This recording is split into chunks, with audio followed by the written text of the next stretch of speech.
artificial intelligence is its own agent. It decides what it wants to do. So here is this very powerful knife, and we don't know whether it's going to cut better salad for us or it's going to kill some of us or perhaps all of us. We are kind of fascinated by all the stories that both humans and AI are telling us. My interests lie at the edge, at the fringes, not at the middle. So it lies at where the intersections are. Each of the AIs that we have out there are referred to as chatbots. And I think chat is the shallowest form of conversation. The underlying principles of a dialogue is that there has to be mutual respect and an open mind. Please listen to the people who haven't been contaminated by technology yet. Today, the best scientists, best mathematicians, more than scientists, the best mathematicians become AI people. AI is mathematics, period.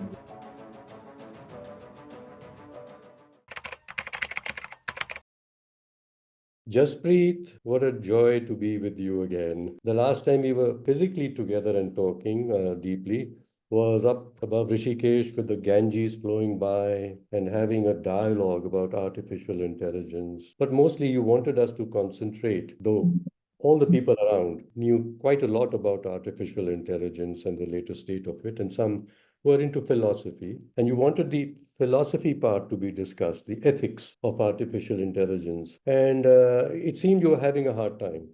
The technologists wanted to jump back and to discuss the latest in technology and get on with it. What is all this other stuff? They were, I must say, they were very deeply interested and contributing to the discussions on philosophy and ethics. So the difficulty seems to be to create spaces in which people are not distracted by the current excitements.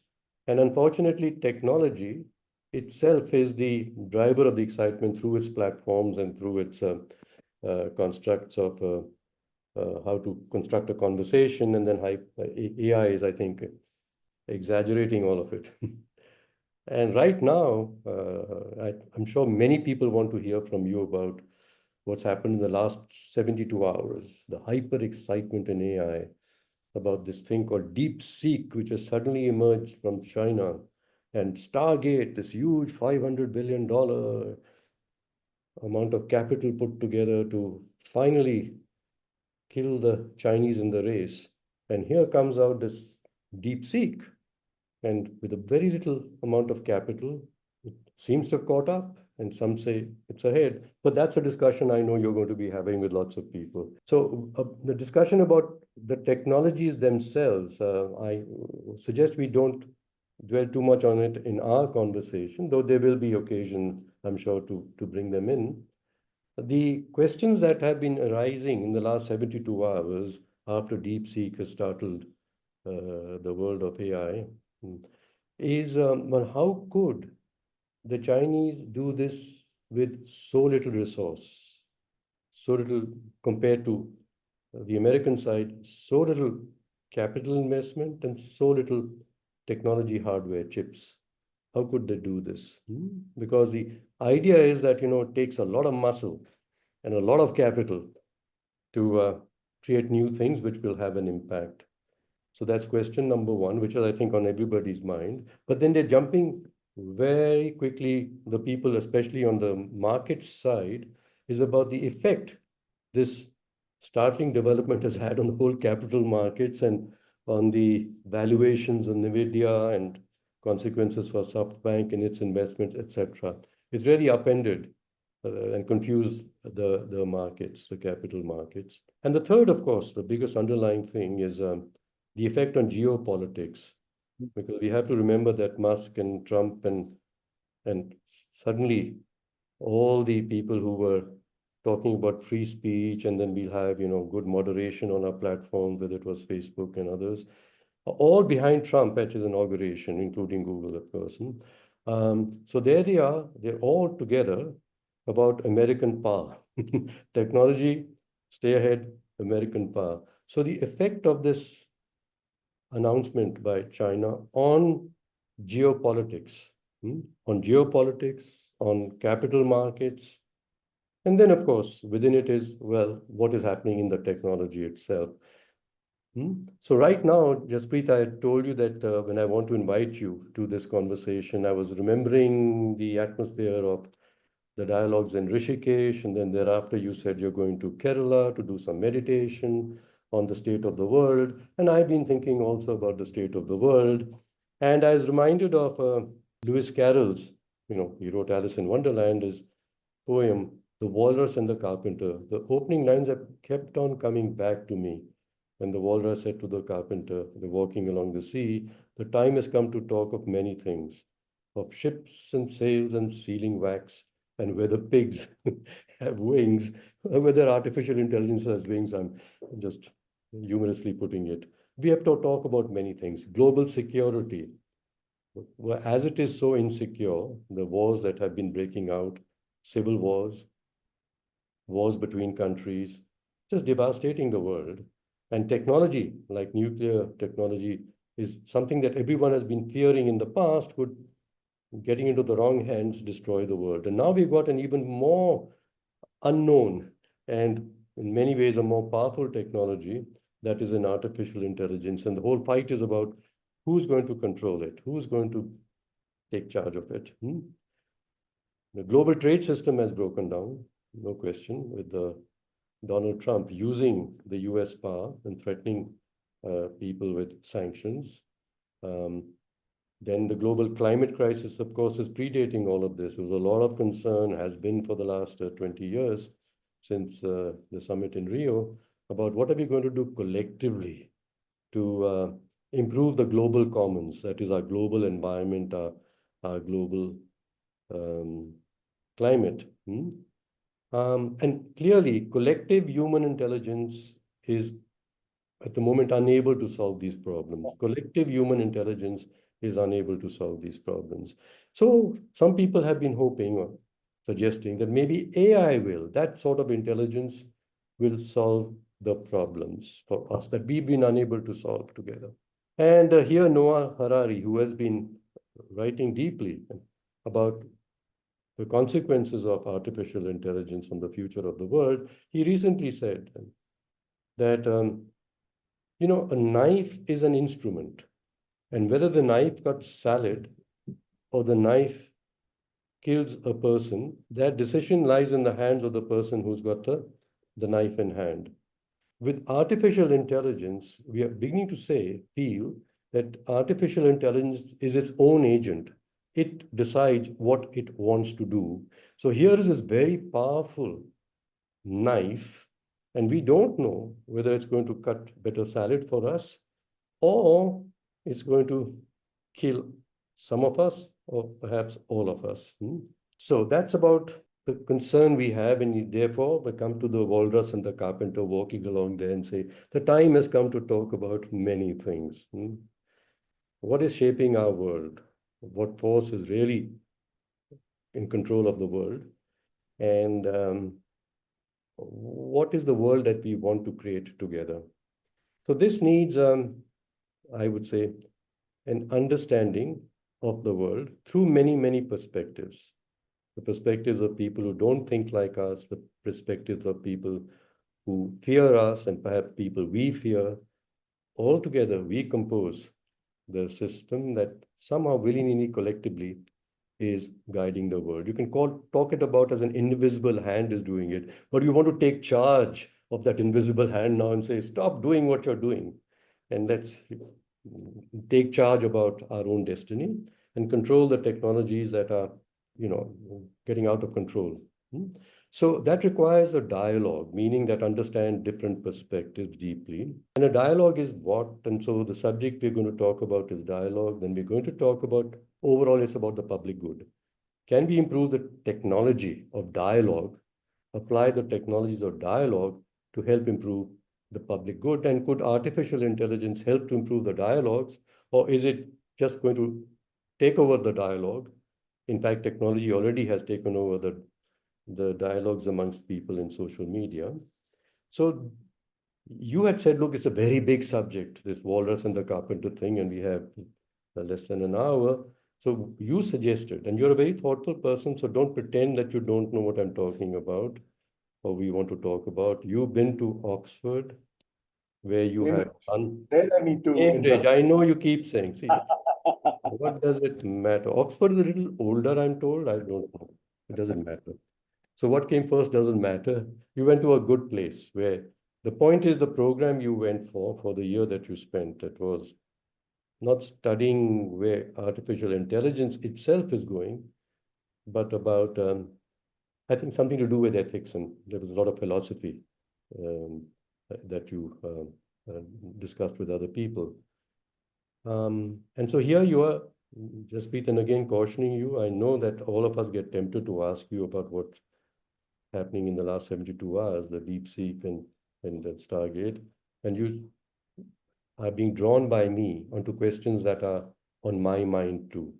It's about the governance of the world and the role of good conversations, dialogues in helping us to collectively shape a better world.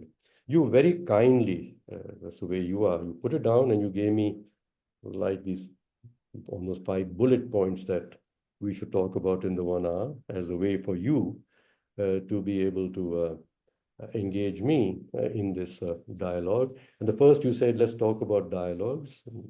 And I have questions like, what is a dialogue and why do we need more of them? And then you mentioned plurality, and that is your own logo, Plurality Dialogues, Rishikesh Plurality Dialogues. And so we'll talk about, what are the many dimensions along which there are significantly different points of view and points of view that should be included in and listened to in dialogues about where the world is heading. So plurality in the dialogues. The third is, I could see that you couldn't resist it, and I'm also very curious, emergent properties. And maybe you tell us about the emergent properties of AI. And then the subject that is the main subject, I guess, is governing AI. Governing AI. And so we have to consider what is good governance and what role can plurality dialogues amongst human beings play to improve the governance of AI. And finally, because we must talk about what AI can do, can AI, powered with its emerging properties, enable people to understand each other, or will AI make dialogues unnecessary? So the 5 points.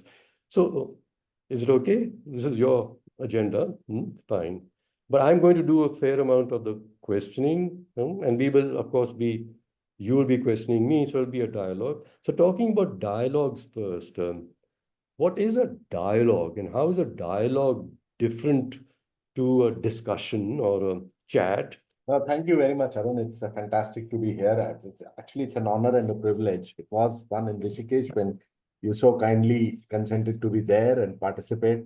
And now, the only thing I would say is that it's a little bit of a reversal in roles. It would be I who would want to actually ask you a lot of questions. But again, as I said, I'm honored that you're the person who's asking me, and therefore, you're saying that there is something that I can share with you. And obviously, we'll do this as a dialogue, so I don't lose the opportunity of picking your brains also as we go forward. There's a lot that you talked about in your, as you set this up, Arun, and every time that, you were saying something, there was a thought which was flashing in my mind. But I just before I got to your question, just a couple of things. So, one is The Walrus and the Carpenter has been one of my favorite poems from the very. And in fact, when I left Microsoft, I remember when I wrote my farewell mail, it was written using The Wallace and the Carpenter as a crutch. Okay, I kind of wrote that as an email. And in this particular context, Arun, it's very interesting that you talked about, AI and things to talk about it, and The Wallace and the Carpenter, and whether AI is going to do good or bad. But remember, in the poem, both the walrus and the carpenter were really doing everything just to mislead the oyster so that they can eat all of them at the end. I just hope that's not what, in a sense, AI also, does for us, or the people who are controlling AI do that for us. That eventually it's all about a winner takes all game, and they are the walruses and the carpenters, while all of us become the oysters. I mean, that's one of that's one of the thoughts that was, and the loaves of bread that Lewis Carroll talks about are possibly these AI tools, okay, which attract and the stories. And actually, they attracted all the or, it says somewhere in the poem, it's been long, it says, and all the oysters stood in a row to Mhm. listen to the stories of these the walrus and the carpenter. And think about it, actually, they were entranced, they were fascinated by these stories. And that's what, we are, in a sense. We are kind of fascinated by all the stories that both humans and AI are telling us. And, we just can't get enough of it. And, hopefully in this trance that they have put us, we don't get eaten up. But that's the Mhm. thought that came to me Mhm. during the Walrus and the Carpenter. And the other thing, uh, Mhm. while I obviously am I'm not as deep into the technology of AI as much as I am into the possibilities of it. But as I think I probably spoke at Rishikesh and with you in separate conversations, my interests lie at the edge, at the fringes, not at the middle. So it lies at where the intersections are, whether the Mhm. intersections are with philosophy or the intersections are with uh, Mhm. history or with humanity or with Mhm. geopolitics or with some of the other things you said. Mhm. So I'm very Mhm. happy that we are talking about those. I've Mhm. anyway been sick of talking about DeepSeek and the core of it in the last few Mhm. days. And in fact, I'm doing that in another 30 to 40 minutes from now. Mhm. So very Mhm. happy to talk about Mhm. the other parts. But now coming to your specific part on the dialogues, it's Mhm. very interesting. When you first put that down in that email to me, I was Mhm. like, how can I contextualize it there are the dialogues of Plato, I think, or Aristotle, I've forgotten, but if I kind of keep that aside, or even the Aristotelian dialogues and questioning dialogues, how can I contextualize it in form, with AI and especially generative AI? And it's interesting, but each of the AIs that we have out there, whether it's ChatGPT or Claude or whatever, are referred to as chatbots. Mhm. Mhm. Okay, they aren't referred to as dialogue bots. Mhm. Mhm. They aren't even referred to as discussion bots. Okay, they Mhm. are actually chatbots. And I think chat is the shallowest form of conversation, okay, Mhm. that a human being can have. Mhm. Okay, so where it's that's where the chit chat part comes out. Mhm. Okay. And Mhm. it's a shallow, to use an Indian colloquialism, it's a time pass kind Mhm. of a thing. But I think one step deeper than that is a conversation, okay, where Mhm. you're more involved rather than just a shallow chit chat. I Mhm. think then the deepest is a dialogue, Mhm. where you are kind of where you are going beyond,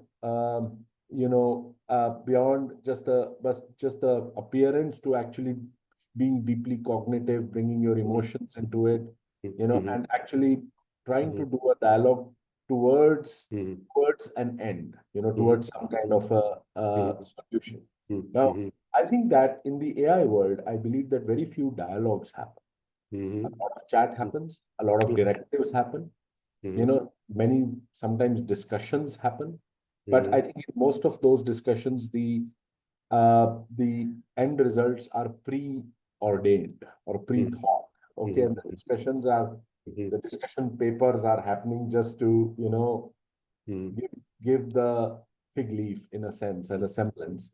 And so I Mhm. think dialogue it always, I think one of the key underlying principles of a dialogue is that there has to be mutual respect and an open mind.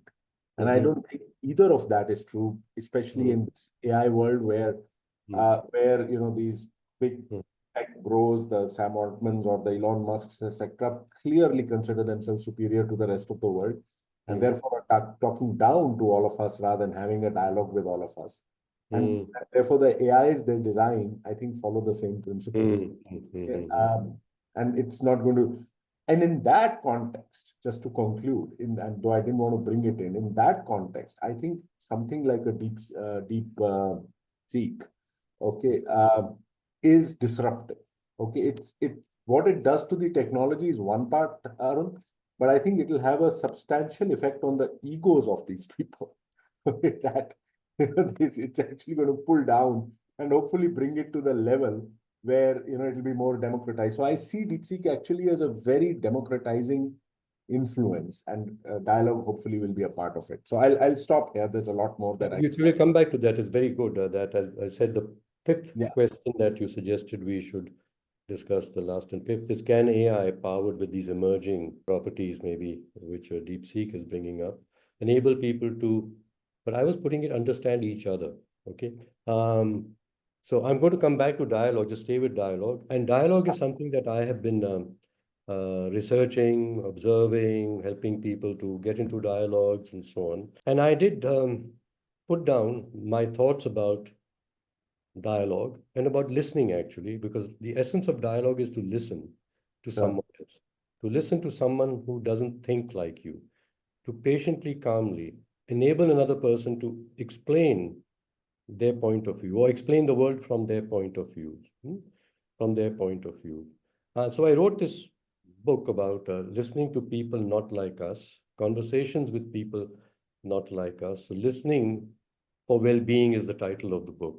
And behind me is the picture of myself with the Dalai Lama in the middle, and the then Vice Chancellor of the university in Dharamshala, of which I was the Chancellor.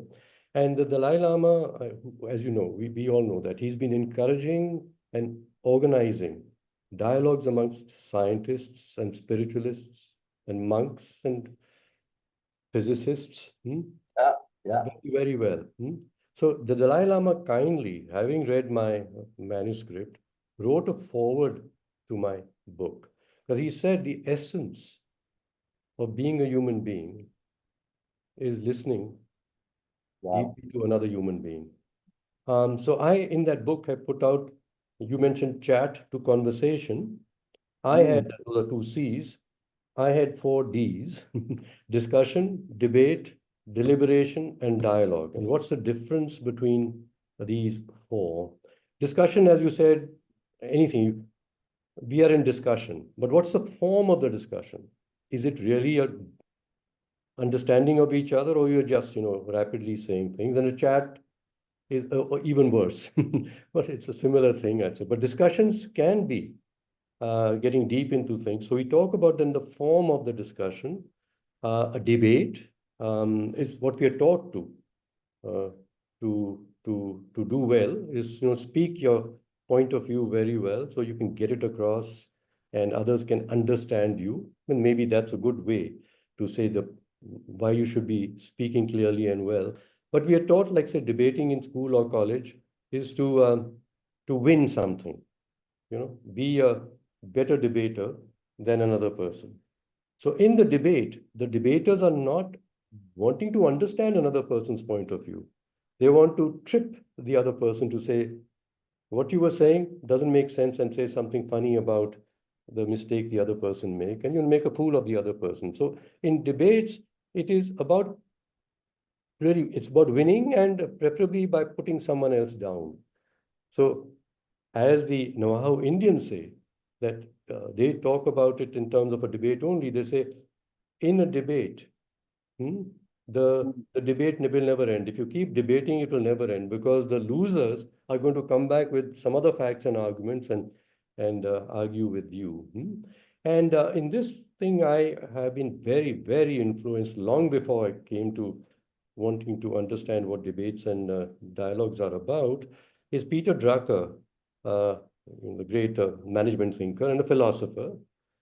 And Peter Drucker, I got to read him because I joined Tata's as a TS chappie, not doing any management. And I had to, suddenly be responsible for very complex systems. And well, management is the way to sort of manage your system. So Peter Drucker's books are very readable, Mm. philosophical and very readable. And Drucker had said in one of his books, I think The Effective Executive, that and Drucker was consulted by presidents of the USA, several, and in Europe also heads of government. And of course, the heads of General Motors, Fords, and what have you. I mean, they would treasure to get an hour with him. And of course, quite often they had only an hour to give. And Drucker said, I always begin my conversation by asking the other person his opinion. I never want them to start getting to the facts. Whereas all these busy people say, well, let's talk facts. Like Narayan Murthy, his slogan in Infosys says, only God is allowed to have an opinion, the rest of us must bring the facts to the table. And Drucker's point was this, and he said so. every person with a strong opinion, especially a strong, powerful person, can search and find the facts to support his opinion. So you'll end up with two persons debating, both sides with facts, but facts that they have chosen to support their opinions. So what is a deliberation then? A deliberation is something in which we say there are many things that none of us is certain about collectively, or none of us is certain about individually. And the ego must come there, that I'm not more certain than you. If you say the world is not certain about it, but I am, let me tell you, you come back, as you say, to the people, experts on the top. Unless we get into that discussion in the form of this deliberation with this attitude that I don't know it yet and I don't know enough, and therefore I need to listen to others who have another perspective, may bring other facts into the discussion. So we are deliberating together, and the deliberation has a purpose, that we're deliberating to come out with options, let's say, and then we get the facts to compare the consequences of choosing one option or another. And that the bringing in facts comes after the deliberation chooses what we should find the facts about. And we collectively agree, as a collection, we don't understand this subject and that subject. Let's now get the experts to bring the information to us of their respective subjects. And experts work in silos. But we, the persons who are together in the deliberation and in charge of how the deliberation is progressing, we are inviting the experts, the ones we choose and about the subjects we choose, because we understand that that subject is something we need to know more about in the context of the overall problem that we have collectively agreed we want to solve. So that's a deliberation. It's already coming into the need to listen to many perspectives. But what is a dialogue? And that is where the Dalai Lama is such a good expert. Is I'm just listening to another human being. And as you know, he smiles, he laughs, and he explores questions. So in a dialogue, we are not interested just in the what is being said, which a debater pays a lot of attention to. We are interested also in why it is being said and be respectful of the why. And the why comes from the different perspectives of people. This is why they have chosen these facts. This is why they have this opinion. And finally, though, if you listen to someone's story and you talked about stories, why does this person believe this is more important than that? You begin to know another human being, a human being who's as fine in their ability for systems thinking as a child or any human being is, except that we experts are taught not to think of the whole system as a system, but to get down to our expertise and then keep promoting that our expertise provides a solution to the collective problem.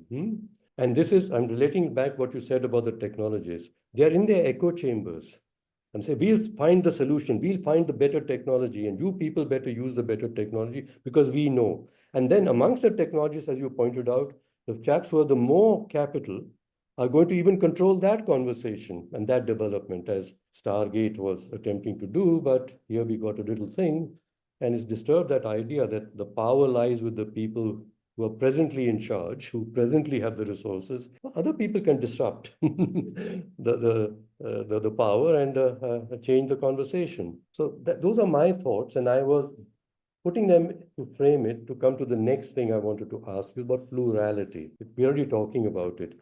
If you wish to be understanding a very complex situation problem, you need many perspectives to understand the system, many lenses through which people see things. And the lenses are our beliefs. The beliefs grow up in our own growing up, and we get embedded in a particular way of thinking and thinking it is the best and right.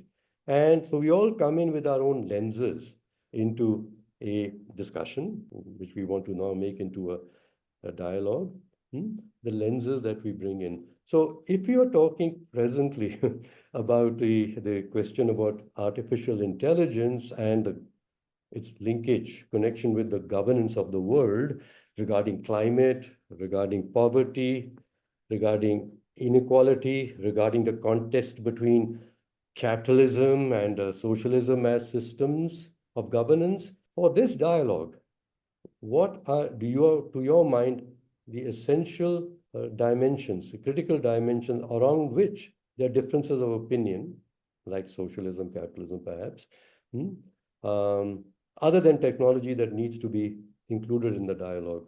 So, Arun, I mean, if I may be very honest, I haven't thought very extremely deeply aloud around all the dimensions. But there are some dimensions that I'm particularly passionate about. Okay, and that's what kind of resulted in the name plurality also, frankly. Okay, so one of the things which, one of the things I do is that I'm associated with something called Singularity University, and that's in the Bay Area. And they talk about frontier tech, etc. And Singularity University is actually a very good encapsulation of the valley. It's one of those techno-optimist, exponential growth. Technology will solve everything. The accelerationists, as they call them, etc. So it's kind of like there, right? And they call it singularity because of the AI linkage, which is that when AI will become whatever. But I used to think of it's called singularity because they have a singular point of view. Yes. Okay, a very singular point of view. Uh, Now, so that's one part. Then if you cut to my work at Cambridge on AI ethics, my stated purpose, which I did follow also, my stated purpose to do that course was because everything that I'd read around resolving all these issues around AI were was were I could see that they were being tried to be solved through very predictable means, which is, okay, there are these Western schools of philosophy, for example, there's utilitarianism, consequentialism, Immanuel Kant's work, or Aquinas' deontology, etc., etc. And so, which school of and philosophy should we follow? And, there's the famous trolley problem, and therefore, how do you apply it to the trolley problem? And, different schools will take different things, etc. There was a bit of cultural part there, but it was like, sure, you'll have to make some allowances for different cultures, but, this is what it is. And so my deal was that, again, it to me was a singular view of thinking. Okay. And therefore, I mean, in some sense, rightly so, most of the AI work was happening in a part of the world, and therefore people will think that way. But that was, people living in a bubble, kind of thinking along that, and trying to, address the problems around AI with a very narrow viewpoint, a singular viewpoint, in my view. And so, therefore, the concept of plurality, okay, which is, while difficult to pronounce, basically means that, the way I looked upon it was, yes, it was a riff of the Singularity University name, but also that you need plural points of view, okay, and not singular viewpoint, okay, and a lot of the plural points of view which were missing, okay, were the Eastern points of view, okay, were the indigenous points of view, were alternative economic systems points of view, okay, were alternative demographics points of view, okay, and there's a host of different, even in fact, yeah, alternative justice systems points of view, okay, because this was all basis a certain kind of, culture, demography, etc., etc. And therefore, my work dissertation at Cambridge was a very small effort that I brought in a small part of what was never, and it was I was astonished that actually in all the literature, and we used to spend time just looking at literature and trying to find literature. All the literature that I could find, there was nothing where an Eastern thought, other than some work in China for obvious reasons, okay, other than some Confucianism, etc., because China is such a power in AI and there's so much research, etc. There was nothing which had kind of brought anything, whether it be Indian thought, Hinduism, Buddhism a little bit, but Taoism, Shinto, so many other points of. There was a little bit work done on Ubuntu thought, but then other than Ubuntu, all of Africa was a black hole. Okay, and so I tried to kind of bring in one thought, which was the Dvaita Vedanta, and again one part of AI, which is privacy. And frankly, my paper was lauded for its originality, but because no one could understand it, was marked fairly low, okay, in the whole scheme of things. But that work and that thought and that perspective is what kind of, combined with the lack of dialogue that you just spoke about, was where the plurality, dialogues happen. So Mhm. so we kind of dissected the word dialogues, and now Mhm. here I'm trying to dissect the word plurality. Mhm. Okay, and therefore, how do we have real dialogues, but Mhm. have them with points of view which are very Mhm. diverse? Okay, and Mhm. I Mhm. believe that AI, especially as a technology, because it's all pervasive, it's Mhm. borderless. Mhm. It just Mhm. it's not going to respect Mhm. national borders or age groups or religions or whatever, and so it needs to have a much more global and diverse perspective, and that's why the uh, um, the thought behind plurality dialogues, and that was what I meant by the plurality part of it. Right. So, you said about this. I love what you said, reframing what singularity is. And a singularity, as you said, Silicon Valley means our point of view is the right point of view. And so leave it to us and we'll develop the tools and we'll tell you how to apply the tools and the world will be all right. It'll be all right for us, of course, the people who control them and get the economic benefits out of them also. And don't worry, chaps, you'll be all right also. So I was, as you were speaking, we were talking about, Lewis Carroll and so on. It's nice to bring in Noah Harari. Um, I'm going to bring in well, Einstein, who said that, I thought it was he who said it, that you can't solve the complex problems that you're facing or the intractable problems that you're facing by working harder using the same ways of thinking that have caused the problem. So then this has been quoted so many times in the last 2, 3, 5 years when people are talking about we need a new normal for the world, one that is, addressing the inequalities more effectively and climate change, managing it better and so on. A new normal of thinking, a new normal way of thinking. And Einstein has been quoted many times.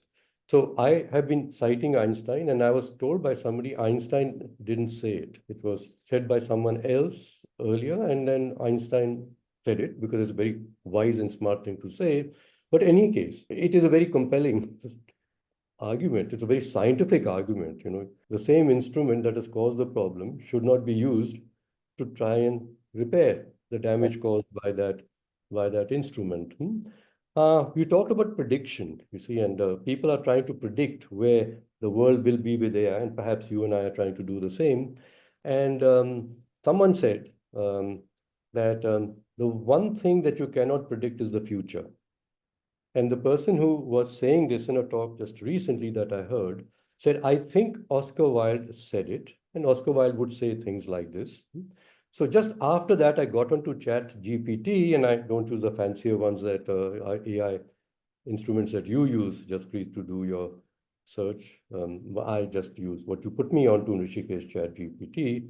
It's fine for what I wanted. So I asked Chat GPT, who said the one thing you can't predict is the future. I didn't give it any prompts. And it came back and said to me, many people reported to have said this, you cannot attribute a wise saying to any one person or to any one place. And so when you talked about, the diversity that we need to bring into discussions about technology, we surely need to bring in perspectives of philosophers, and we talked about perhaps Socrates and philosophers. And you said Eastern perspectives and Eastern perspectives and Western perspectives. And what the East brings into this dialogue is the philosophical side of things.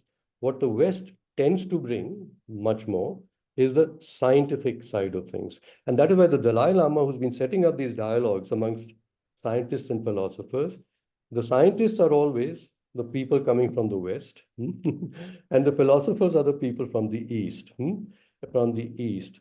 But there's a point here, coming back to Einstein. I say, and it's something you said too, and that's why it occurred to me. You said in the diversity, bringing in the wisdom and voices of indigenous people. And like you mentioned something from Africa, one particular thing, but must be lots more, lots more. So scientists don't listen to people who, in their mind, don't think scientifically. And this has come about since the European Enlightenment, when dear Francis Bacon, father of the Royal Society or promoter of the idea of the Royal Society, said that with science, man now has the power to control unruly nature. Yes. Hmm? Yes.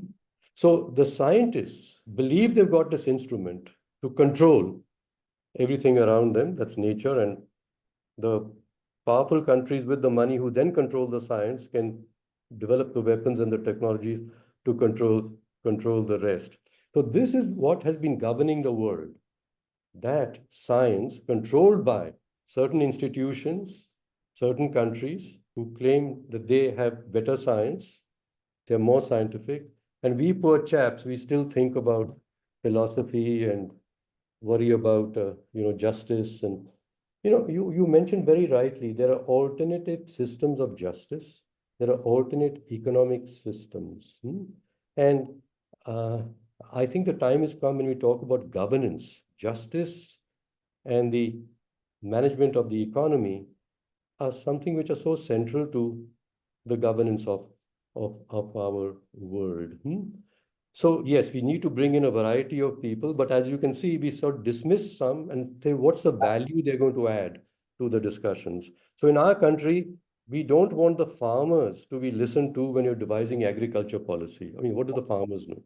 We want to have a labor policy, and we listen to all the investors and they say, well, this is the freedom I want. You got too many rules controlling environment, too many rules about safety, very bureaucracy. Yeah, trust our conscience. We of course are good human beings and we care for human beings, and leave it to us to do that. And at the slightest hint that the markets will not like what they're doing, this capitalist retreat. So all ESG and DEI, there's diversity, equity, and inclusion, and ESG, environment, society, and governance. All the chaps who are promoting it and talking about it in Davos and everywhere have all retreated. No, no, no, no, no. Bad idea. Let the markets rule. Let Yeah. capital decide. Let power decide what is good for everybody. So this is the khichdi in which we are, Jaspreet. So with that, I want to come back to what you're hinting at repeatedly, that somehow introducing artificial intelligence as an agent into this khichdi is going to make the dialogue better, the conversation better. You have brought out the need to have many diverse perspectives about deep things, like there are different justice systems, there are different economic systems. There, generally, you might say some Eastern systems and some Western systems. And you had brought in about there are non-scientific ways of thinking, science being defined in the Western European way, and there are scientific ways of thinking defined again in the Western European way, science. And so there are many perspectives about, indeed, fundamental matters like in the African one examples you gave, about how people live together and should live together, Ubuntu. So justice, the conduct of themselves and the management of the collective resources, which indigenous communities do very well. So all these I gathered was what we need to have in the dialogue. They're presently not in the dialogues. So the question was that should we at this moment just let the dialogue be conducted by the people in the power and introduce artificial intelligence as an agent in those dialogues? And my concern is that actually we should keep artificial intelligence out of it, because the people who presently are controlling power are the people who are developing and are going to be saying artificial intelligence is going to solve it.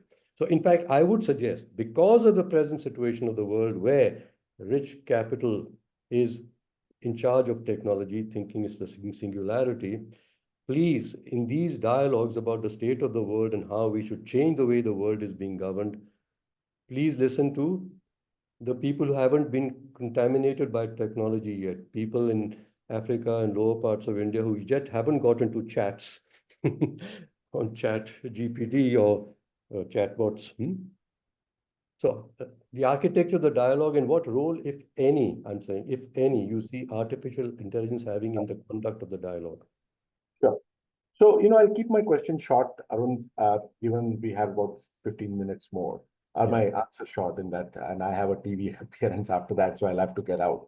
But Yeah. couple of things, this reminds me, what you just said reminds me of a very interesting interview happened with Sam Altman. Okay. And he was asked, this was almost a year and a half back, and he was asked, you're spending so much money, how much? And he says, some $1 billion. And how are you going to make money? What is your business model? And he said, we'll just spend money. We'll just have GPT-3 and 4 and 5, and maybe at 6 and 7, when we have AGI, artificial general intelligence, I'm going to ask the AGI, how do we make money? Okay. And this he actually said on public stage. People laughed at it. Obviously, it's laughable.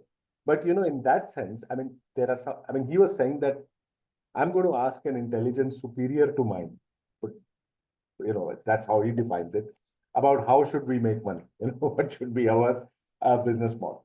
So my viewpoint is the following here. Okay, I'm not at the extreme where we are today, which says that the AI people decide AI policy or AI governance or AI ethics. But frankly, I'm not also at the extreme which says that there should be no AI people there at all. Okay, I am at somewhere in the middle. Okay, from where I come from, I do believe that, absolutely believe, like I said in the last bit when I was talking, that we need far more diversity of people and dialogues, of opinions that already exist. And I'm actually heartened. I mean, there's everything is not bad out there. I'm actually quite heartened to see that even big techs like Google or Microsoft or one of when I was at Cambridge, for example, there were people from DeepMind, there were people from Microsoft, there were people from Google, and they weren't technologists. Okay, they're now hiring philosophers. One of our professor who's a philosopher was also an employee at Google. They're hiring musicians. Okay, they're hiring artists, and not necessarily the people you would think with computer science degrees or PhDs who are being hired. So I think I don't know how after Trump, etc., how it all changes with BEI being considered to be evil, but but at least there was some effort at kind of going beyond just this very typical computer science AI profile to different kinds of profile. Obviously, it didn't go anywhere as far as it should, in terms of what we just spoke about different economic systems, people from different economic systems, or the Ubuntu kind of thing, or Indigenous, etc., etc. I think that distance still had to go. But I do believe that, I mean, my viewpoint, I would argue, is that if we do these dialogues and people who decide, etc., do not contain anyone from the AI world, etc., or the people who are actually going to do the implementation in some sense, frankly, it will be just dialogue. Okay, it's not going to be accepted at all. And so, in my view, we need the whole set of people. That's point one. And a quick point two. A lot of people who are labeled as AI people, I've seen, are actually very deep thinkers. Okay. And when you read what they have written, etc., some of them are very deep thinkers. They have, much like the best scientists, the best mathematicians, were actually philosophers at heart. We can go back into history and think of so many of them. Today, the best scientists, best mathematicians, more than scientists, the best mathematicians become AI people. AI is mathematics, period. It's mathematics. Okay, and they become AI people because that's where the most exciting research is. That's where you get money, etc. And these people are working at that highest level of mathematics, are actually touching philosophy, and they're touching many other aspects which are beyond just pure AI. And so I personally believe some of them actually have a huge diversity of thought themselves. They're just not allowed to kind of express it and use it. And so I would definitely include them in the dialogue. So that's where I come from. You're labeling again. You said the insight I got was the word you've been using. We should have AI people in the dialogue. And my question was, should we have AI in the dialogue? Okay. I understand. I No, answer, understand. but I understand. you've Yeah. given the answer that I was seeking.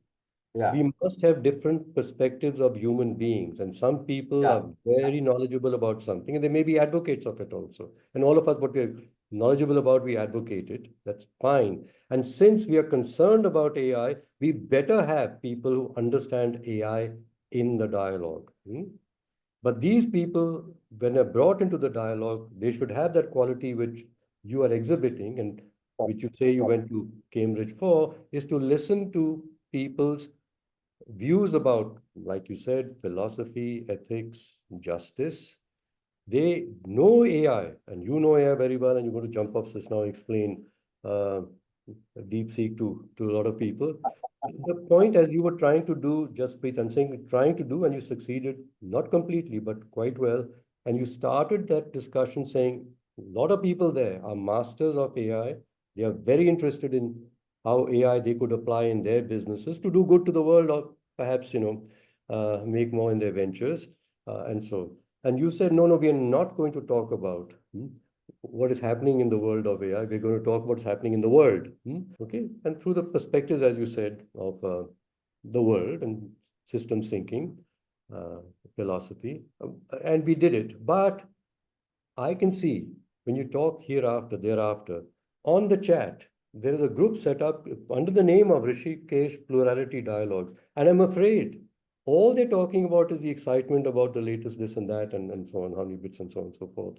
So you can see what my point is, that yes, we must bring, like you brought in, Yeah, God for caring people who know the technology, but the dialogue mustn't be taken over by even the people who control the technology. And certainly, therefore, I can't leave it to the technology. We human beings have to come in with our carings, yeah, our concerns. yeah. Yeah? And different people have different concerns at different points in their civilizations or their personal lives. We have to see the world as it is in reality. Hmm?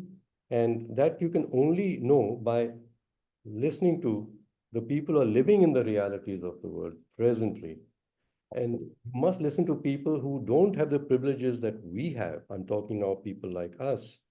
We can live comfortably and have discussions about things and then have a drink in the evening afterwards, as we did and enjoyed, and then good food guaranteed. But the people for whose sake we want to find a solution don't have even this.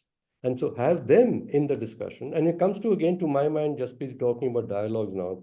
I have been for 20 years been invited to organize dialogues between people, poor people, the people who we believe are not yet properly educated, but for whose sake we're trying to find solutions and get them into the same room as the policymakers who say, look, we are finding the solutions for them. And those people say outside that thank you so much for inviting us. You invited us into this conference room in this hotel. They feel so awkward. We're showing off our Right. comfort and our privilege. So power is present by where the dialogue is conducted and who knows how to be comfortable in that setting. Those other chaps are so uncomfortable, they can't even get, they're just getting over the discomfort to be able to express themselves. So the dialogues is a matter of where the dialogue is. Everybody must feel equally comfortable. And in the conduct of the dialogue, no point of view should be allowed to overpower other points of view. So that's the curation of the dialogue. And that's the art the world needs. We need more Difficult creators art. of Yeah, dialogues and yeah. like you were doing. Huh?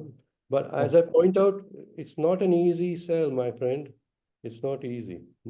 So, given that, what are you going to do and what can I help you to do to improve the yeah, dialogue about artificial intelligence? Because I mentioned about you can't predict the future. There's a reason you cannot predict the future. One is that the futures are shaped by many systems coming together, many complex forces coming together. And unless you allow an understanding of all the forces together that shape the system, you cannot, based on the trend of any one big force, whether it's the GDP, the way it's growing, or the amount of trade that's going up in the world, predict what the future is going to look like, or the pace at which artificial intelligence is developing. It can't by itself tell you the state of the world. The consequences of artificial intelligence on the other systems that constitute the world and their reactions and preventions of artificial intelligence doing its own thing is what is going to shape the world. So the discussion right now in the whole world is what shall we do about social media? What shall we do about artificial intelligence? This dialogue, which must bring in philosophy, justice, yes, economics into it, and technology, how will this dialogue be conducted? Are you going to do this? Where are you going to do this? Who are you going to have in it? You know, that those are all very good questions, Arun. And unfortunately, for all of them, I don't have very good answers at this point of time. For me at least, and for a lot of us, what we started doing around the river Ganges, as you mentioned, was for me a trial balloon, an experiment. Hopefully the beginning of a process, but also something to learn and learn from. And what I do know is that, it's necessary. What I do know is that it needs to be sometimes expanded to even people, many more people beyond the group, and many more people, as you rightly said, who are not necessarily a part of these things and at any point of time. I'm struggling with the continuity part of it, how it's because it cannot be episodic. in that sense. And, there needs to be some kind of a continuity. But I think a lot of the answers to the questions that you posed are ones which I would honestly work with people like you and, other wise people to kind of say that, okay, fine, we put a mark on the sand, a line on the sand, whatever way you call it. But then, it isn't enough. The sands shift. Okay. And so, what is it that how do we take it forward? I wish I could give you a very more concrete, confident answer. All I know is that we need to, but how and some of it, do we do just the same thing again? I am not very sure. Okay, just keep the same thing with the same people. Not very sure, honestly. Okay, because do we put some more structure into it? Not. How do we expand it? How do we make it more continuous? Is I think a conversation which I would have with you, Vivek, who's been a part of our discussions, and a few others to see, how we could take it forward. Beyond that, I don't have an answer right now. Neither do I, but I think we have located the structures necessary. And it's a process, as you said. It can't be a single discussion. Yes. There'll have to be Yes. many discussions in many places, and each discussion or the many discussions will come to the next set of questions, yeah, to which we can then go deeply. So there'll be no answer possible within, a day or two, or even within a week of a lot of people coming together. It is collectively understanding what do we know now and what are our concerns, and therefore the questions that we next, as we convene, we will answer. And that is not for the collection only. Each of us comes out of it and saying, I've understood something, now I need to learn Yeah. something more. And I was here, went in there, sure that I know, but I come out with a question. And that's what the art of learning is to find a better question to which you apply yourself and say, I want to listen to people who are better than me at this subject. So you become a learning person. And the difference, I think, between a stone and a human being is that a human being is curious about things around and learning, learning about things around. And since time is up, since you talked about the line in the sand, and it is coming back to Wallace and the Carpenter. I think the poor oysters, they should be allowed to put a line in the sand and say, we are going to talk about things that concern us on our side and not about things that interest you and you seem to know a lot about on your side. So there's a line in the sand about what is not going to overpower the others. The walrus and the carpenter better not overpower the oysters. It's interesting, huh? That I just brought it up. The exact thing says the sea was wet as wet could be, the sands were dry as dry. So there's always the sand. And then the next line is even, I mean, it alludes to AI. You could not see a cloud because no cloud was in the sky. All AI lives in the cloud, right? I think it will be great to dissect this poem in this, in this new, with this new context. But yeah, I agree with you. We need the oysters in the part of the dialogue. Thank you very much, Arun, for setting me thinking all over again. And hopefully we continue the conversation. I will look forward to that very much. And thank you, Jaspreet. Thank you very much. All the best. You're going to explain deep speak to for the nth time. Go ahead. Go ahead. Go ahead. Thank you so much. Bye-bye.